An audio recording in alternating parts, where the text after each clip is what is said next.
Assalamualaikum warahmatullahi wabarakatuh. Selamat berjumpa kembali. Pada kali ini kita akan membahas terkait mata kuliah Akuntansi Keuangan Menengah 1 pada pertemuan ke-7. Pada pertemuan ke-7 ini kita akan membahas Additional Valuation Issues pada persediaan. Ini merupakan lanjutan dari pertemuan sebelumnya. Nah, pada pertemuan ini kita akan membahas bagaimana itu lower of cost or net realizable value, kemudian valuation basisnya, kemudian metode gross profit, metode retail inventory, dan presentation dan analisisnya. Nah, yang pertama kita akan membahas bagaimana terkait dengan lower of cost or net realizable value ini. Persediaan itu diukur berdasarkan nilai yang lebih rendah antara nilai yang berdasarkan biaya dan nilai realisasi netonya. Nilai realisasi neto merupakan estimasi harga jual dalam kegiatan usaha biasa dikurangi estimasi biaya penyelesaian dan estimasi biaya yang diperlukan untuk membuat penjualan. Nah, persediaan ini akan dinilai pada nilai realisasi netonya apabila biaya persediaan lebih tinggi dari estimasi nilai yang akan diperoleh kembali. Biaya persediaan itu kita dapatkan dengan penggunaan metode identifikasi khusus atau first in first out atau rata-rata atau average ya. Nah, nilai persediaan ini biasanya diturunkan ke nilai realisasi neto secara terpisah untuk setiap unit dan itu ada di dalam persediaan ini. Namun, dalam beberapa kondisi, penurunan nilai persediaan itu mungkin lebih sesuai jika dihitung berdasarkan kelompok unit yang serupa atau yang berdekatan. Oke, sekarang kita lihat contohnya bahwa ada Mander. Dia memiliki persediaan barang belum jadi dengan biayanya itu 950, di mana harga jualnya itu sebesar 1000. Untuk menyelesaikan barang diestimasikan biayanya sebesar 50 dan estimasi biaya penjualannya adalah 200. Maka perhitungan net realizable value-nya adalah inventory value-nya tadi yang 1000 dikurangi dengan biaya untuk menyelesaikan dan biaya untuk menjual. Sehingga ditemukan bahwa net realizable value-nya adalah 750.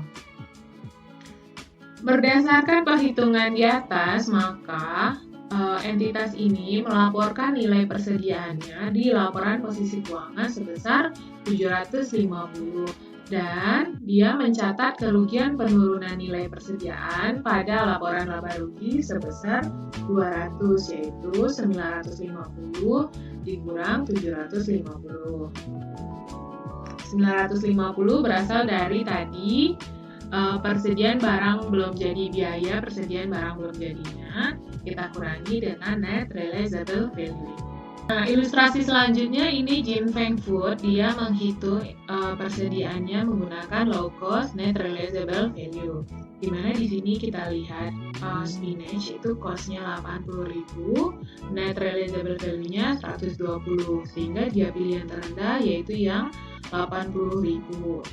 Lanjut, carrot, wortel juga seperti itu, dipilih yang lebih rendah sehingga ini cost-nya lebih rendah.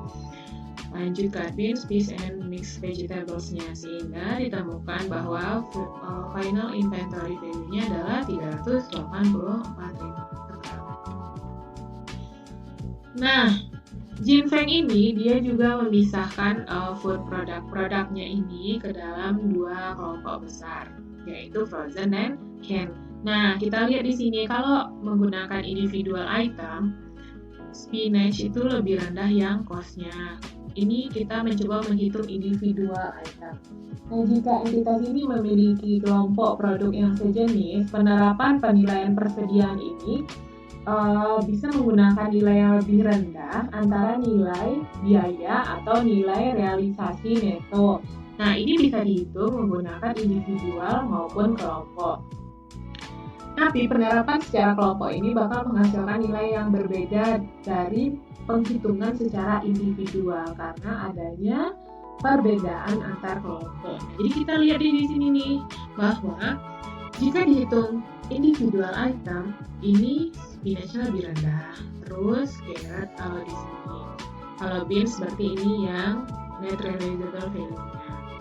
Lanjut B seperti net realizable value-nya, mix vegetable seperti yang individual, sehingga totalnya adalah 384.000. Tapi kalau kita hitung menggunakan major groups, kita lihat di antara dua ini, berarti yang frozen, yang cost-nya adalah yang lebih rendah. Lanjut, kalau yang can, berarti yang rendahnya adalah yang net realizable value, totalnya adalah 394.000.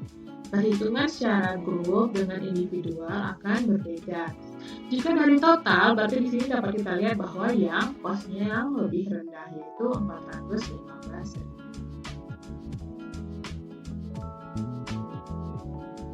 Dengan menggunakan metode nilai terendah antara biaya dan net realizable value, maka entitas harus melakukan pencatatan yang terkait dengan dampaknya terhadap laba dan melakukan penyesuaian nilai beban pokok penjualan yang dicatat. Terdapat dua metode yang dapat dipilih, yaitu metode beban pokok penjualan dan metode kerugian.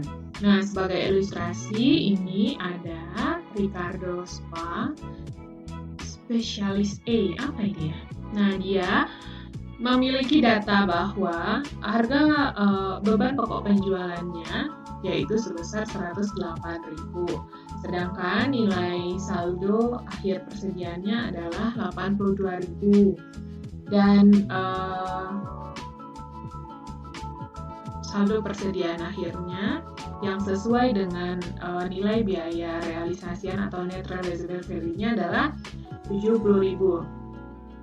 Maka perbedaan pencatatan penyesuaian antara kedua metode tersebut kita catat. Jika menggunakan metode kerugian loss method, maka penurunan nilai persediaan dari biaya itu adalah loss, kerugian penurunan nilai persediaan pada persediaan sejumlah 12.000. Sedangkan jika menggunakan metode beban pokok penjualan cost of goods sold, maka cost of goods sold pada persediaan inventory. Dengan menggunakan metode kerugian ini, entitas dapat pula menggunakan akun penyisihan selain mengkredit akun persediaan dengan nama akun penyisihan penurunan nilai persediaan pada net realizable value. Dengan menggunakan akun penyisihan ini, maka nilai persediaan yang disajikan pada laporan posisi keuangan adalah nilai persediaan yang berdasarkan net realizable value, di mana nilai tersebut adalah nilai persediaan berdasarkan biaya dikurangi dengan penyisihan tersebut.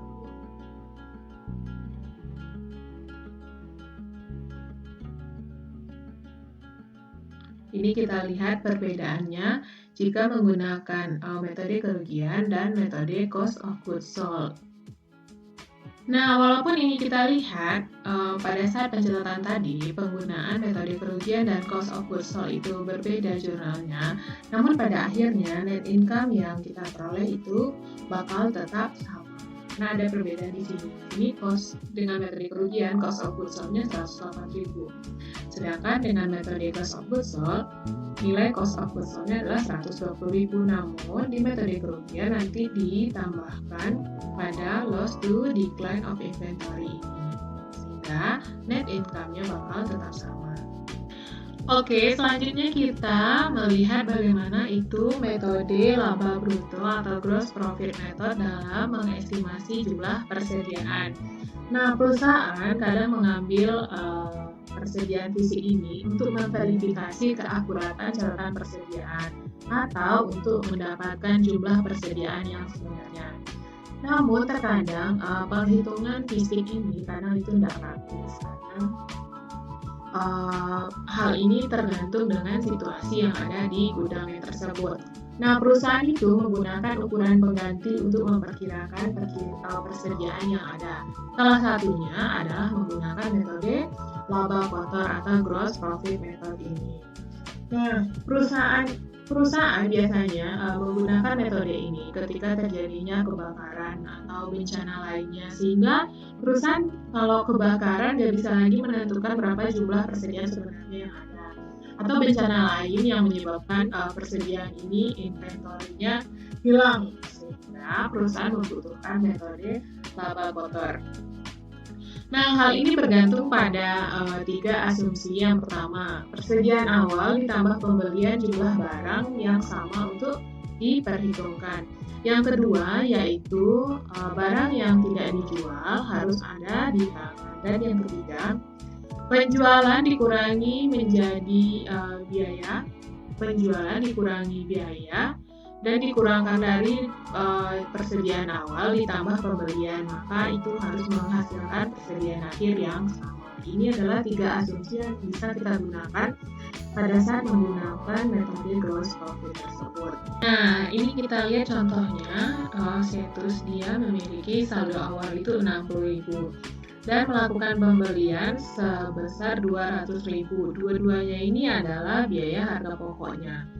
Penjualan itu biasanya di harga 280.000 dengan laba kotornya dari harga jual adalah 30%. Maka pada saat penerapan metode gross margin ini untuk menghitung persediaan akhir adalah sebagai berikut. Nah, kita lihat dulu, kita hitung berapa jumlah persediaan yang tersedia.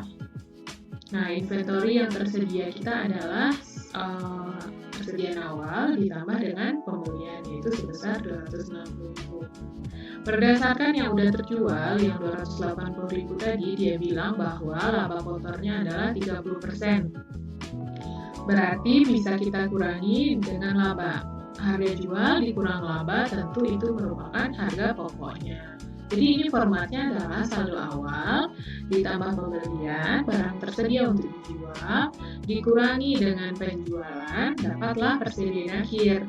Nah, untuk mendapatkan harga pokok dari penjualan, maka kita harus menghitung berapa harga pokok dari penjualan ini yang 280.000. Kita tahu laba kotornya adalah 30%, berarti 30% dari 280.000 yaitu 84.000, sehingga ketemu harga pokok dari yang kita jual adalah 196.000. Maka seharusnya saldo akhirnya adalah 64.000. Nah, berdasarkan ilustrasi sebelumnya tadi, di sana kan sudah diketahui bahwa gross profit dari si Cetus itu adalah sebesar 30%. Nah, tapi gimana Cetus bisa mengetahui bahwa gross profitnya itu adalah 30%? Nah, sekarang kita lihat gimana cara menghitung persentase dari gross profit tersebut. Nah, diasumsikan bahwa sebuah barang itu biayanya adalah 15 dan dijual dengan harga 20. Berarti di sini bisa kita tahu bahwa labanya itu adalah 5. Nah, kita hitung kalau berdasarkan dari harga jual, maka nilai laba dibagi dengan harga jual, maka persentasenya adalah 25% dari harga jual. Namun, jika kita bandingkan dengan harga pokok, labanya yang 5 dibagi dengan harga pokok yang 15, berarti persentasenya adalah 33,5% dari harga pokoknya. Nah, ini merupakan rumusnya gross profit berdasarkan harga jual, yaitu persentase markup dari biaya dibagi 100% ditambah persentase markup dari biaya tersebut. Namun, persentase markup dari biaya bisa juga kita hitung dengan cara gross profit dari selling price, harga jual, dibagi 100% dikurang gross profit dari selling. Nah, jadi kalau ini merupakan persentase dari laba kotor. Kalau ini persentase dari biaya atau harga pokok.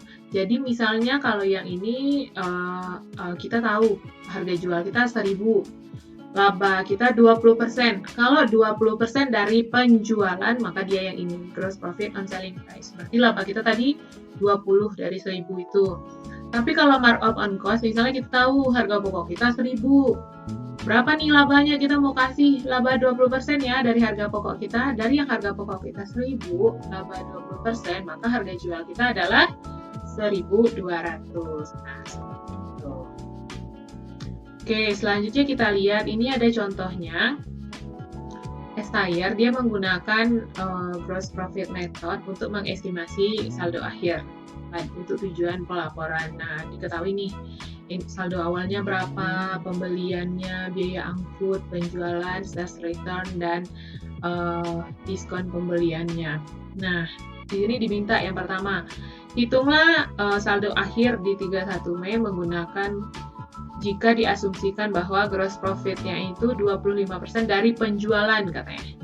Ini gross profit 25% dari penjualan, berarti dari harga jual yang 1 juta, di dalamnya ini ada laba sebesar 25%. Berarti kita bisa ngitung harga pokok dengan cara 1 juta dikurangi dengan laba yang tadi, labanya 25% dari yang ini. Yang kedua katanya, hitunglah juga saldo akhir dengan mengasumsikan gross profit-nya itu 25% dari biaya. Sedangkan di sini kita nggak tahu nih berapa cost dari biaya yang dijual. Maka kita bisa menggunakan rumus yang tadi.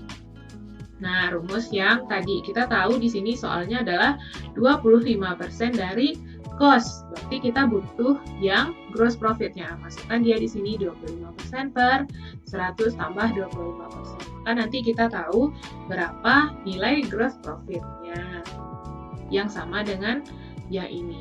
Nih, kita lihat ya cara menjawabnya.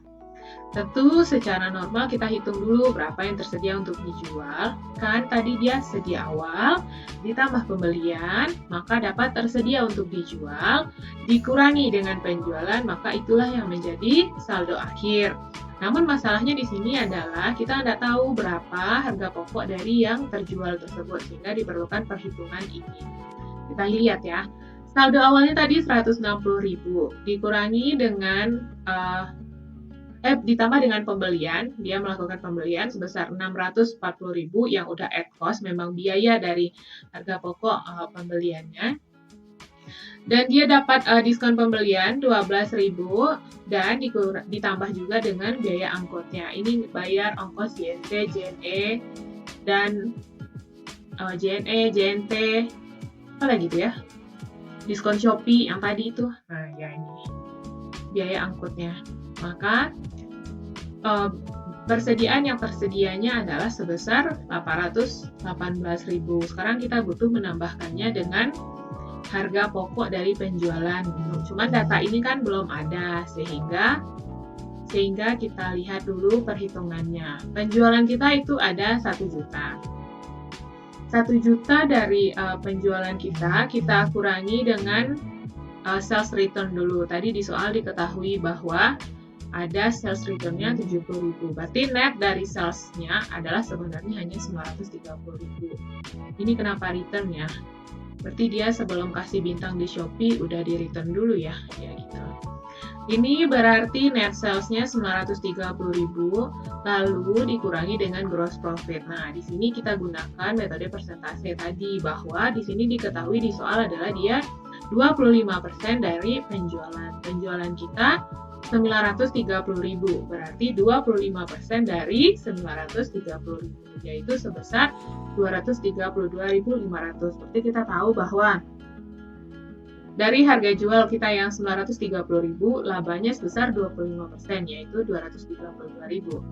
Harga jual dikurang laba, maka kita dapatlah harga pokok dari penjualan.